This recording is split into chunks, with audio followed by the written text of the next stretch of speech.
but I gotta make sure they're qualified first. I'm gonna give a test to my mom, Josh, and Parameter. Ryan's world is over. Finished. Kaput. My own army. I want my own planet. I deserve it. Ah, shit. Here you go again. That kid went from unboxing toys to unboxing his own irrelevance. And don't act shocked. You knew this was coming. Somewhere deep inside, while your kid begged you for yet another slime kit or mystery egg, you thought this can't last forever. Well, congratulations. You were right. Stay with me for the next 10 minutes, because I've got the tea, the receipts, and maybe even an arrest warrant or two. Before I explain why and how Ryan is done, which you don't want to miss, let's rewind a little bit so all of this can make sense. Starting with the now 13-year-old mini mogul of consumerism himself, Ryan Kaji. Okay, guys, remember, always stay happy and rise up. The kid unboxed more toys than Santa and raked in more cash than Elon Musk's hairstylist. Ryan didn't just play with toys, he sold dreams. But let's not ignore the elephant in the room, or should I say, the parents in the room. Ryan's parents, the masterminds behind this empire, or as some people call them, hyper-ambitious stage parents. I mean, look, we've all heard the jokes about how they're the real stars of this operation, counting stacks of cash while Ryan figures out how to spell his own last name. But have you noticed how suspiciously quiet they've been lately? No big interviews, no grand announcements. It's almost like they're hoping nobody notices the sinking ship. Let's get back to the question you're all dying to know. Why is Ryan's world failing? Well, my friends, it's a mix of bad luck, bad timing, and bad decisions. Ryan grew up, the algorithm moved on, and parents everywhere finally said, you know what? Maybe we don't need a $40 mystery egg full of plastic junk. It's the circle of life. One day you're on top of the world, the next you're a cautionary tale for child influencers everywhere. But Ryan's world didn't tumble like a stack of toy blocks all by itself. It was more like a toy train wreck in slow motion, complete with accusations of child exploitation, legal battles, and the inevitable teenager tired of toys phase. Somewhere between Ryan unboxing his 8,000th toy and the channel morphing into a corporate Goliath. Ryan went from being genuinely excited to see what's inside the next box to a bored teenager pretending to care about whatever plastic gizmo was next on the conveyor belt of capitalism. The dramatic decline of Ryan's world kicked off with PewDiePie. Yes, the very same PewDiePie, YouTube's ultimate authority on commentary and the meme overlord. Oh, you. I'm so pretty. Oh, I forgot the rings. Where are the rings? It's not called being gay. It's called being fabulous. PewDiePie threw some not-so-subtle shade at Ryan's world, questioning the ethics of having a kindergartner fronting a multi-million-dollar brand. He didn't mince words as he accused Ryan's parents of turning their son's childhood into a commercial enterprise, a sort of reality show masquerading as wholesome playtime. Welcome to Felix Toy Review. Okay, baby Felix, can you do it again? But with more energy, okay? Mommy needs some dollar. More energy? Mommy needs dollars, okay?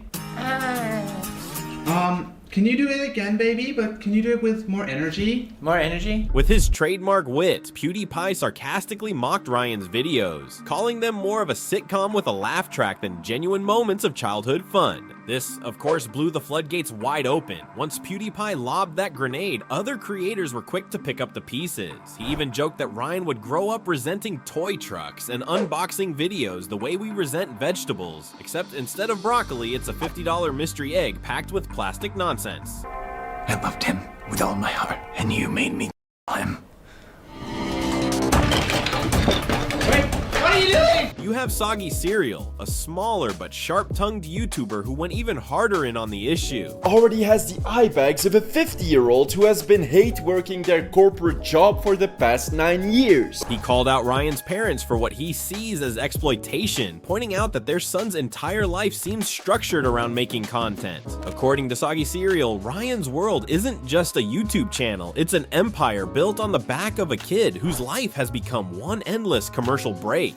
I know that Ryan's parents claim that Ryan is the one who wanted to start a YouTube channel at the age of 4, but like, isn't that an absurd claim to make? He drew parallels between Ryan's situation and other kidfluencers whose parents have turned their kids' lives into lucrative brands. His tone, less playful, more like a concerned uncle saying, guys, this doesn't seem normal. As if ever since he was 4, Ryan was the one closing brand deals instead of his parents and managers. Lazyverse jumped in too, focusing on how Ryan, now a teenager, seems less than thrilled about his YouTube stardom. How else is mommy gonna afford a new mansion? But Mom, I want to go play with my friends. Ryan!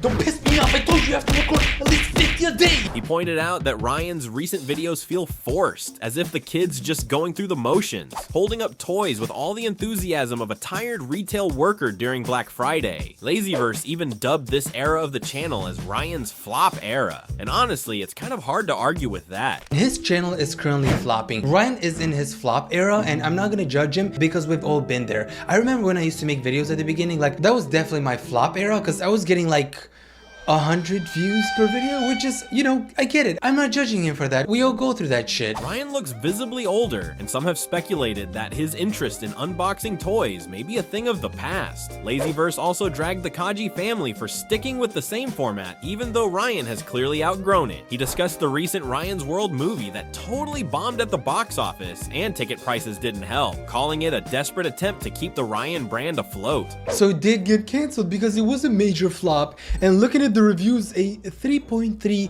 out of 10 stars, which is not the worst. Josh from the Dad Challenge podcast took it a step further. Oh, 57.6 are long views, which means this kid just makes so much money. He dug into the lack of child labor laws governing YouTubers, which he sees as a massive oversight in protecting kids like Ryan. Josh accused Ryan's parents of controlling his career to the point where it's not clear if Ryan even gets a say in what he does anymore. He highlighted the fact that the Kaji family has been investigated by the FTC for shady advertising practices, which honestly feels like the least surprising twist in this saga.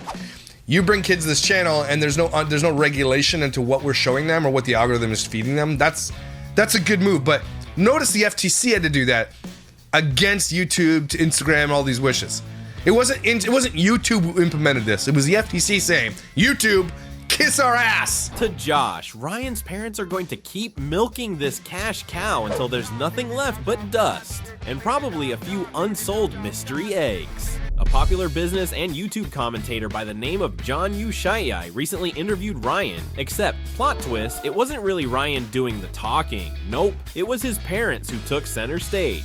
We own the studio, we mainly handle it. Like, oh, there's actually people watching us. Risks we're willing to take. The whole interview was more like a corporate press conference, with Ryan's mom and dad doing damage control and talking about diversifying revenue streams like they're at some investor meeting. The big takeaway? Ryan's World has expanded to over 10 channels with 80+ billion views because apparently one Ryan channel wasn't enough, and they ventured into everything from a mobile game to a feature film. While it sounds impressive, John struggled to engage Ryan, who barely had a chance to speak, leaving viewers to wonder how involved he really is in this empire anymore. Spoiler notice, it doesn't seem like much. Ryan, are you going to keep making YouTube videos, given your interest to be an animator and maybe go behind the camera, like as you get older? I think I will keep going for a while, yeah. But it's not just business analysts like John raising eyebrows. There are tons of videos online, creators poking at Ryan's World like it's some giant mystery box, pondering whether the brand is as genuine as it seems. And don't get me wrong, I'm not blaming Ryan for this at all. It is 100% on his parents. They're milking this cow so hard that it's practically begging for retirement. Please, moo, please put me out to pasture. These guys tried making a movie for toddlers, Ryan's original audience 8 years ago, but the thing is, Ryan's audience grew up, just like Ryan did. Oh, father. I've been doing this for 12 years. I think I'm too old for this now. Shut up, Ryan! Don't you remember the contract you agreed to when you were 3? Even the media and advocacy groups are waving red flags, worried about kids like Ryan getting caught in some creepy legal gray zones. Unlike those Hollywood kids who get to stash their cash in a Coogan account, basically a baby savings account that prevents child stars from blowing all their money on candy and neon scooters. Ryan's World is just out, freewheeling it with zero safety nets. Case in point, the time Ryan's World got slapped hard with complaints about hiding ads in their videos, a clear violation of Federal Trade Commission FTC rules. Back in 2019, Truth in Advertising filed a formal complaint alleging that Ryan's videos deceived young audiences by secretly turning his toy review videos into ads for, well, toys. Scandalous, right? The Kaji family settled the whole mess, but seriously, once you lose people's trust, it's like trying to put toothpaste back in the tube, sticky and a complete disaster waiting to happen. Luann in particular has been accused of being the real mastermind behind the scenes, overshadowing Ryan like a shadow that won't quit. She, along with her husband Cheyenne, who's younger than she is, I might add, kicked off the stick with Kaji Podcast, which some say is her way of saying, look at me. Welcome back to another fun episode of the Stick with Kaji podcast. I'm Luann. And I'm Sean. And you can follow me on Instagram here at Luann Kaji if you want more just behind the scene of what we do when we're not recording a podcast. Obviously, Ryan's toy reviews weren't enough. She needed her own stage. It seems the family is on a never-ending game show of what's next as they roll out new ventures faster than you can say, where did Ryan's interest in toys go? Oh, and by the way, Luann once did time for shoplifting, and while that's unrelated to the channel, critics love to point out her colorful past, fueling suspicions that the Kajis might be more into the dollar signs than building family memories. Now let's officially get into why Ryan's World is a sinking ship and a future cautionary tale.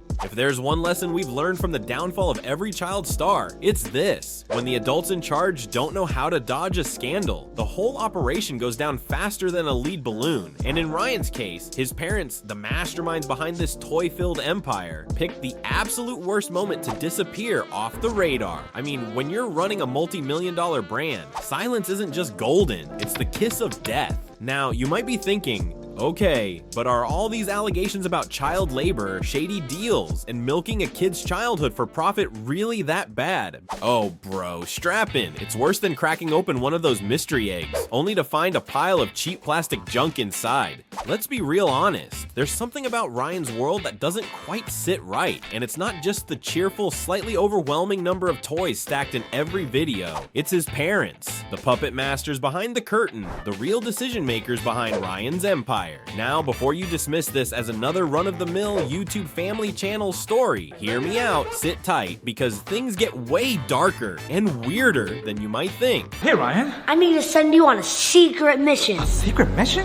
What is it? My new super gauntlet got stolen, and I need you to retrieve it for me. Oh yeah, piece of cake. First off, how calculated Ryan's rise to fame has been. At first glance, you might think it's a cute story. Parents just filming their adorable toddler unboxing toys, and boom, a YouTube star is born. But when you look closer, you realize there's nothing accidental about this success. Ryan's parents didn't just stumble into this multi-million-dollar industry, they planned it from the get-go. Some say that Ryan's mom, who has a background in education and a master's degree, didn't leave her teaching job on a whim. Rumor has it that she saw the rise of kid-focused content on YouTube and made a calculated move to get Ryan in front of the camera at exactly the right time. So my son Ryan, I can't believe, but next month he is turning 11. Like, where did the time go, you know? Hold up, let's dig deeper into this so-called coincidence. Isn't it suspicious how quickly Ryan's World blew up? One day, Ryan is just another kid playing with toys, and the next, he's the face of a multi-million-dollar empire. Now, I'm no conspiracy theorist, but doesn't it seem odd that Ryan's parents knew exactly how to leverage YouTube's algorithms? I mean, have you ever tried to make a viral video? It's not as simple as slapping some footage together and hoping for the best. It takes knowledge, timing, and, dare I say it, insider connections. There's been a lot of speculation that Ryan's parents didn't build this empire on their own, especially after that PewDiePie video. There are whispers that behind the scenes, they had the backing of major toy companies from the start, and maybe even a little help from bots? Have you ever seen a video with 11 million views and 9,000 likes? Please direct me to that video, because it doesn't exist. These are not real people. These are not real views. There's only 1,000 comments. Take a video where I had 11 million views. How's it going, bro? My name's Bird. It got 22,000 comments. Congrats. You paid for views. How else do you explain how quickly Ryan went from a kid playing with random toys to having his own branded merchandise? You don't just wake up one day and have Walmart and Target knocking at your door. There's more at play here, and all signs point to Ryan's parents meticulously pulling the strings from day one. I only spent about $200. I think I bought a total of 3 dresses. Okay. Around $200 each. So $600 I spent. That way I can, change clothes in between.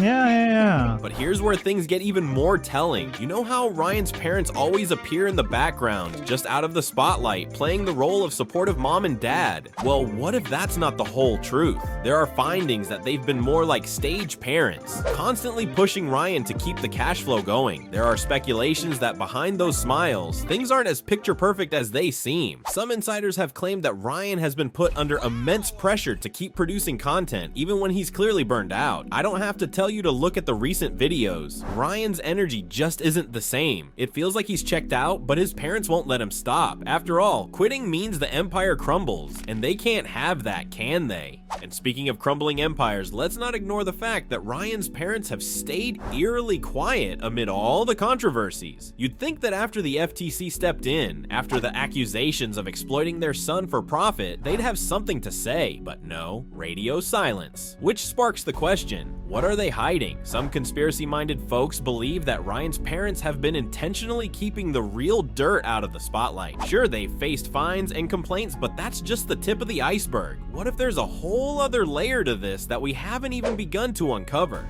And here's where I need to level with you. I get it. You're probably feeling a little clickbaited. Ryan's world is done.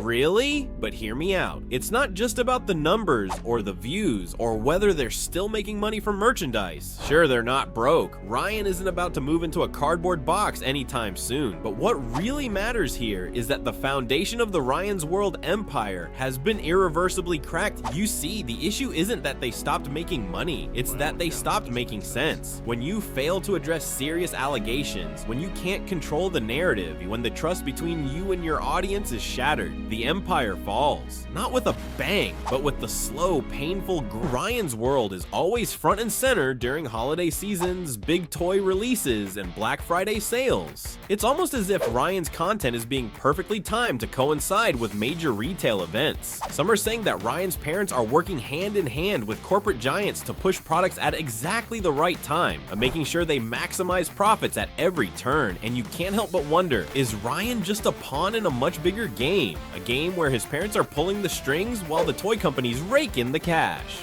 Ryan's parents, particularly his mom, knew exactly what they were doing when they started this channel. Remember, before all of this, Ryan's mom had a run-in with the law, spending time behind bars for shoplifting. Now, I'm not here to dredge up old dirt for the sake of drama, but this isn't just a coincidence. Ryan's World could be her ultimate comeback strategy, a way to not only make millions, but to control the narrative, to rewrite the story of who she really is. And let's be frank, it's worked. Who's talking about that shoplifting charge anymore? No one. Instead, we're all too busy buying mystery eggs and watching Ryan pretend to care about the latest toy. The kid is a teenager now. While his friends are out playing Fortnite or whatever kids are into these days, Ryan is stuck pretending to care about yet another plastic truck or slime kit. You can practically see the disinterest in his eyes as he unboxes these toys with all the energy of a kid who's just been told he has to mow the lawn before he can play video games. Then there's the whole business of Ryan's World expanding into other content, like science experiments, skits, and even a feature film. The problem, none of it works. Want to see a cool magic trick with some soap? We put some on our finger, and we can put it in 3, 2, 1. Whoa! Let's do it one more time. Sure, they tried to branch out, but the content is so forced, so scripted, that it's almost painful to watch. It's like they tried to take the formula that worked when Ryan was like 5 years old and apply it to a teenager, forgetting that, well, teenagers have very different interests than 5-year-olds. The result? A series of awkward, overproduced videos that make you wonder who exactly they're trying to fool, Ryan or the audience. And speaking of awkward transitions, let's talk about that movie. Ryan's World the movie, Titan Universe Adventure, was supposed to be a major success, a way to cement the brand's relevance as Ryan grew older. Instead, it bombed harder than a knockoff Lego set. 2 days! 2 days! Ryan's World the movie. Critics called it shallow, forced, and, surprise, surprise, a glorified commercial for Ryan's toys. And honestly, at this point, who's even surprised? The entire Ryan's World brand is a commercial empire masquerading as a YouTube channel. Now, the consequences, who's gonna suffer? The truth is, Ryan's parents' failure to address the allegations against them has tarnished the brand beyond repair. At first, it was a slow trickle, some people questioning the ethics of using a child to sell toys, but now, it's a full-blown flood of criticism. And the fact that Ryan's parents haven't addressed these criticisms head-on has made it even worse. When you refuse to control the narrative controls you. And right now, the narrative is that Ryan's World is nothing more than a cash grab at the expense of a kid's childhood. First try, guys. Medical school, here I come. So that was a f***ing lie. So is Ryan's World done? Yeah, I'd say so. Not in the sense that they're gonna shut down tomorrow or that the channel is going to disappear from YouTube, but in the sense that the magic is gone. Ryan's parents have failed to evolve the brand, failed to address serious ethical concerns, and failed to keep their audience's trust. The result? A slow, inevitable decline into irrelevance. Let's not forget about the personal toll this takes on Ryan. Internet trolling the poor guy aside, what happens when this all comes crashing down? Because let's be honest, it already has. No empire lasts forever, and Ryan is getting older by the day. How long can his parents keep up the facade? What happens when Ryan no longer wants to play with toys or act in their overly scripted videos? More importantly, what happens when Ryan, now in his teenage years, starts to realize that his entire childhood was turned into a brand, a business, and a cash cow? When your entire identity is wrapped up in a YouTube channel, what happens when that channel fades away? Ryan could face an identity crisis, struggling to figure out who he is outside of Ryan's World. And let's not forget the potential for resentment. How will Ryan feel about his parents when he realizes that every moment of his childhood was commodified for clicks and cash? I was really young, like 3 years old. I always saw lots of really young, like, content creators, and I asked my parents if we could do something like that. And finally, the question I've been dying to ask, what if Ryan's parents already know all of this and just don't care? After all, they've already made millions. Ryan's mom and dad have already set themselves up for life with luxury homes, flashy cars, and investments that will keep them comfortable long after Ryan's YouTube days are over. The thing here isn't just that they've exploited their son for money, it's that they planned it all along, knowing full well that they could walk away unscathed while Ryan is left to pick up the pieces. Whether it's from Burnout, Backlash, or Ryan himself deciding he's had enough, the end is coming. And when it does, the real question we'll be asking isn't, what happened to Ryan's World? It'll be, what did Ryan's parents really want all along? And let's admit it, they're probably already preparing for that day. Maybe they've got a plan B lined up, a new venture to replace the crumbling empire, the twins. Or maybe, just maybe, they'll quietly fade into the background, counting their millions while the rest of us wonder what really went down behind the scenes of Ryan's World. In the US, the legal landscape for child influencers is basically one big shrug emoji. No one seems quite sure how to handle kids making more money than the average adult, except their parents, who often double as managers, directors, and, well, full-time supervisors. Where do we draw the line between loving parental support and a family business with a very young CEO? Meanwhile, over in France, they've got their act together. They've rolled out kidfluencer laws to protect the little one's earnings and even give them a right to be forgotten. Because, jokes aside, would you want the people to remember the time you melted down over a broken toy at 7 years old? Advocates in the US are waving their hands frantically, saying, hey, maybe we should try that too before Ryan ends up with a YouTube legacy more cringe-worthy than our old MySpace profiles. So what now? Does Ryan retire at 16, cash in his millions, and live the rest of his life on a private island covered in mystery eggs? Now, sure, Ryan will eventually walk away from his YouTube fame with a solid bank account, but will the kid be okay? Will his family dynamics resemble a reality show or a healthy household? Who knows? Ryan's story serves as a giant neon-colored warning sign. What looks like viral success might actually be a big old ball of ethical dilemmas wrapped in shiny packaging. What do you think? Are kidfluencers the future, or are we setting them up for a lifetime of therapy bills? Drop your thoughts in the comments below. And hey, before you go, don't forget to smash that like button, subscribe, and ring the bell so you don't miss out on more juicy takes like this one.